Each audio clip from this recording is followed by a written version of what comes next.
بسم اللہ الرحمن الرحیم۔ حضرت اسرافیل علیہ السلام سور پھونکیں گے اور حضرت اسرائیل علیہ السلام یعنی ملک الموت لوگوں کی روحیں قبض کریں گے۔ اس دوران شیطان کی روح بھی قبض کی جائے گی اور اسے اتنی تکلیف پہنچائے گی جتنی دنیا کے تمام انسانوں کو موت کے وقت ہوگی۔ 6 ماہ تک سور پھونکے جانے کا بعد یعنی کہ یہ عمل 6 ماہ تک رہے گا، دنیا کی ہر چیز ریزہ ریزہ ہو جائے گی، آسمان اور ستاروں کا نشان مٹ جائے گا، تمام انسان ہلاک ہو جائیں گے، فرشتے بھی ختم ہو جائیں گے، تو اس وقت صرف 8 چیزیں جو ہیں وہ باقی رہیں گی۔ ان 8 چیزوں میں پہلی اللہ تعالیٰ کا عرش، دوسری اللہ کی کرسی، تیسری لوح، چوتھی قلم، 5ویں جنت، چھٹی دوزخ، 7ویں سور اور 8ویں چیز جو بچ جائے گی وہ روحیں ہوں گی، لیکن روحوں کو بھی بے خودی ضرور ہوگی۔ شاہ رفیع الدین محدث دہلوی کے مطابق بعض علماء اور محدثین کے نزدیک یہ 8ویں چیزیں بھی کچھ دیر کے لیے معدوم ہو جائیں گی اور صرف اللہ پاک کی ذات باقی رہ جائے گی۔ اس وقت اللہ کی ذات کے سوا کوئی بھی نہیں رہے گا، تو اللہ تعالیٰ فرمائے گا کہ کہاں ہیں حکومتوں کے دعوے دار اور بادشاہ، کس کے لیے آج کی سلطنت ہے؟ اور پھر اللہ تعالیٰ خود ہی ارشاد فرمائے گا تمام سلطنت خدائے واحد کے لیے ہے۔ اس کے بعد ایک وقت تک صرف اللہ کی ذات ہی موجود رہے گی۔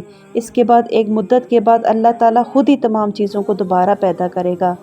اس دوران کا کتنا عرصہ ہوگا یہ اللہ کے سوا کوئی بھی نہیں جانتا۔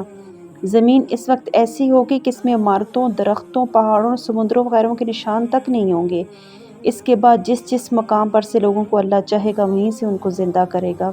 انسانوں کو دوبارہ زندہ کرنے کا طریقہ یہ ہوگا کہ پہلے ان کی ریڑھ کی ہڈیوں کو زندہ کیا جائے گا اور پھر ان کے جسموں کے باقی جو اعضاء ہوں گے ان کو جوڑ دیا جائے گا۔ جب تمام جسم تیار ہو جائیں گے تو سب روحوں کو صور میں رکھا جائے گا۔ اس کے بعد اللہ تعالیٰ ایک بار پھر حضرت اسرافیل علیہ السلام کو حکم دیں گے کہ صور کو پوری طاقت کے ساتھ پھونکو۔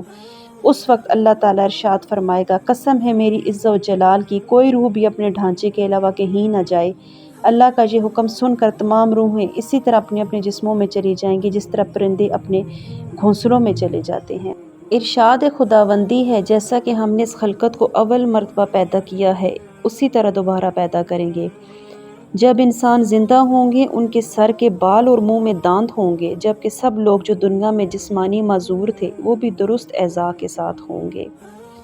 صحیح مسلم کی روایت ہے کہ سب سے پہلے زمین میں حضرت محمد مصطفیٰ صلی اللہ علیہ وآلہ وسلم احمد مجتبیٰ اٹھیں گے، آپ کے بعد حضرت عیسیٰ علیہ السلام، اس کے بعد جگہ جگہ سے انبیاء علیہ السلام اٹھیں گے، اس کے بعد صدیقین، شہداء، صالحین اٹھیں گے، ان کے بعد مومنین، پھر فاسقین، پھر کفار، تھوڑی تھوڑی دیر بعد ایک دوسرے کے بعد برآمد ہوں گے۔